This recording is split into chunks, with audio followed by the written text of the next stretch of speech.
হে দোস্ত, আজি আপোনালোকৰ ওচৰত আহিলোঁ মই ভিডিঅ' বনাবলৈ, মানে নিউ ভিডিঅ' বনাবলৈ আহিলোঁ আপোনালোকৰ ওচৰত। তো বলক আমি ভিডিঅ'টো বনাই থাকোঁ। চ' মই যিটো ভিডিঅ' বনাবলৈ আহিছোঁ সেই ভিডিঅ'টো আপোনালোকে শেষলৈকে চাই লওক ভালদৰে, আৰু মোৰ চেনেলটো ছাবস্ক্ৰাইব মাৰি দিব আপোনালোকে, আৰু এই ভিডিঅ'টো বেছিকৈ আপোনালোকে শ্বেয়াৰ কৰিব। ভিডিঅ'টো আপোনালোকে এৰি নাযাব, ভিডিঅ'টো ভালদৰে চাব। ভিডিঅ'টো মানে হ'ল বাংলাদেশৰ এজন নাগৰিক আছিল, মানে এইজন এনেকৈ কমেডি ভিডিঅ' বনাইছিল, মানে তাৰ কণ্টেণ্টটো আছিল বাংলা। তো বলক আমি সেই ভিডিঅ'টো আৰম্ভ কৰোঁ, কোনো যাত্ৰাটো আমি আৰম্ভ কৰোঁ। চ' 1 নম্বৰ কুৱেশ্যন হ'ল, মানে বাংলাদেশৰ এজন ব্যক্তি আছিল, ই মানে কমেডি ছিষ্টেমত ভিডিঅ' বনাইছে, মানে কমেডি ভিডিঅ' বনাইছে, ডাঙৰ সৰুৱে চবেই চাইছে তাৰ ভিডিঅ'টো, আৰু ইমানেই ভাল ভিডিঅ' বনাইছে। তাৰ ভিডিঅ' যিবিলাক মানুহে চাইছে, ভিডিঅ'টো চাই পেলাই মানে হাঁহি ধৰি ৰাখিব পৰা নাই, যিয়ে চাইছে সিয়েই হাঁহিছে। আৰু সেই মানুহজনৰ নাম হ'ল ৰবি চিংকু। মানে সেই ব্যক্তিয়ে আজি দুনিয়াৰ ওপৰত জীয়াই নাই, ইয়াৰ মৃত্যু হৈ গৈছে। তাক লৈ পেলাই সেই ভিডিঅ'টো মই আকৌ যাত্ৰা আৰম্ভ কৰি আছোঁ। 1 নম্বৰ কুৱেশ্যনটো হ'ল, মানে এই ৰবি চিংকু এইজন ব্যক্তি, সেই মানুহটো চাওক, এইজন ব্যক্তি আছিল ৰবি চিংকু, আৰু যেনেকৈ নামটো আছিল তাক দেখাতেও সেনেকৈ আছিল ক্ষীণকৈ। চাওক, এই ব্যক্তিজনে মানে এইজন ব্যক্তিৰে নাম আছিল ৰবি চিংকু। এইজনে কমেডি ছিষ্টেমত ভিডিঅ' বনাইছিল, আৰু কেনেকৈ ভিডিঅ' বনাইছিল মই অলপমান আপোনালোকক দেখাই দি আছোঁ।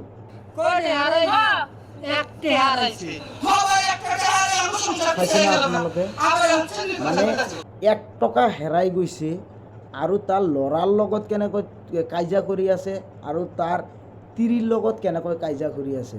ল'ৰাৰ মায়ে যে আছে তাৰ লগত কাজিয়া কৰি আছে, আৰু ল'ৰাৰ লগত কাজিয়া কৰি আছে 1 টকাৰ কাৰণে। চাওক, 1 টকা হেৰাই গৈছে, আৰু তাৰ ল'ৰাই কি ক'লে, 1 টকা হেৰানোৰ কাৰণে তাৰ সংসাৰটো ভাঙি যাব, একদম ভাঙি চাঙি চুৰমাৰ হৈ যাব, সংসাৰে নহ'ব 1 টকাৰ কাৰণে। তো মিছে নহয়, কথাটো সঁচা। কথাটো যিটো কথা ক'লে এই কথাটো ঠিকেই।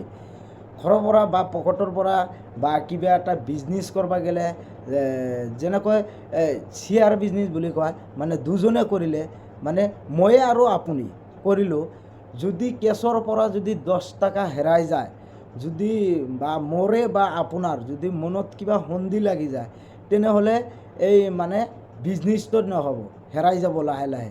এইটো কি বুলি কয়, মানে 10 টকা যদি চুৰি হৈ যায়, বা 100 টকা বা 1 টকা বা 1000 টকা যদি চুৰি হৈ যায়, নহ'ব, বিজনেছটো নহ'ব।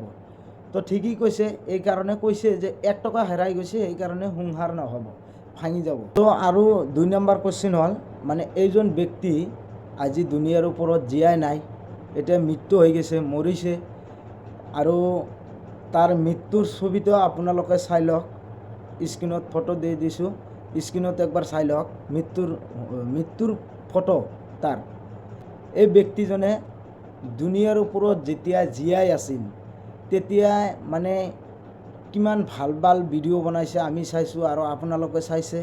এতিয়া জীয়াই নাই, এতিয়া মৰি গৈছে। তাৰ কাৰণে মই অলপমান আপোনালোকৰ ওচৰত মানে হাত দাঙি পেলাই অনুৰোধ কৰিছোঁ, তাৰ কাৰণে কিবা দোৱা কৰক। তোৰ পিছতেও কবৰৰ ভিতৰত যাই পেলাই তাৰ আত্মাটো শান্তি পায়, অলপমান দোৱা কৰি দিব, মানে যাতে শান্তি পায় মৃত্যুৰ পিছতেও। ই কবৰত যাই পেলাই ভালদৰে মানে আল্লাহৰ ওচৰত যাই পেলাই যে হিচাপটো দিব পাৰে, যে মই যেতিয়া আমি কৈ থাকোঁ না, আমি এতিয়া জীয়াই আছোঁ, আমি কৈ থাকোঁ না, বা ডাঙৰ মৌলানা ডাঙৰ মুন্সিবিলাক কৈ থাকে না, যেনেকৈ দুনিয়াৰ ওপৰত এতিয়া জীয়াই আছা, এতিয়া ভাল কাম কৰি থাক, যেতিয়া মৃত্যু হ'ব আল্লাহৰ ওচৰত যাই পেলাই হিচাপ দিব লাগিব। এনেকৈ যে তোমাক পঠাইছিলোঁ দুনিয়াৰ ওপৰত তুমি কি ভাল কাম কৰি আহিলা, তুমি কি কাম কৰিছা, নমাজ পঢ়িছা না ৰোজা কৰিছা, এজন বয়সৰ মানুহৰ লগত কেনেকৈ ব্যৱহাৰটো কৰিছা, ভালদৰে চলিছা না বেয়াকৈ চলিছা, মা দেউতাৰ লগত কেনেকৈ চলিছা, মানে এনেকৈ হিচাপ দিব লাগে না। চব হিচাপটো যাতে দিব পাৰে ই আল্লাহৰ ওচৰত যাই পেলাই। আৰু ইটো আমি যিহেতু ওচৰত যাই পেলাই চাব পৰা নাই, দূৰৰ পৰা চাইছোঁ, ভিডিঅ'ৰ পৰা চাইছোঁ, ইটো ভাল ভিডিঅ' বনাইছে, আমি এইকাৰণে আইডি মতো ক'ব পাৰোঁ ই ভালে আছিল। চ' আপোনালোকে আৰু তাৰ কাৰণে অলপমান দোৱা কৰি দিব, যাতে ই আল্লাহৰ ওচৰত যাই পেলাই ভালদৰে হিচাপটো দিব পাৰে, আৰু এতিয়া ই জীয়াই নাই দুনিয়াৰ ওপৰত। এই লাষ্ট ভিডিঅ'টো আমি চালোঁ, মৃত্যুৰ ভিডিঅ', আৰু তাৰ কাৰণে অলপমান দোৱা কৰি দিব। আৰু মোৰ ভিডিঅ'টো যদি ভাল লাগি থাকে আপোনালোকে বেছি বেছিকৈ শ্বেয়াৰ কৰিব আৰু মোৰ চেনেলটো ছাবস্ক্ৰাইব মাৰি দিব আৰু লাইক মাৰি দিব। আৰু মই আপোনালোকৰ কাৰণে এনেকৈ ভাল ভাল ভিডিঅ' বনাই এৰি দিম। মই চেষ্টা কৰিম ভাল ভাল ভিডিঅ' বনাই পেলাই দিবা চেষ্টা কৰিম, আপোনালোকে চাই থাকব। Thank U.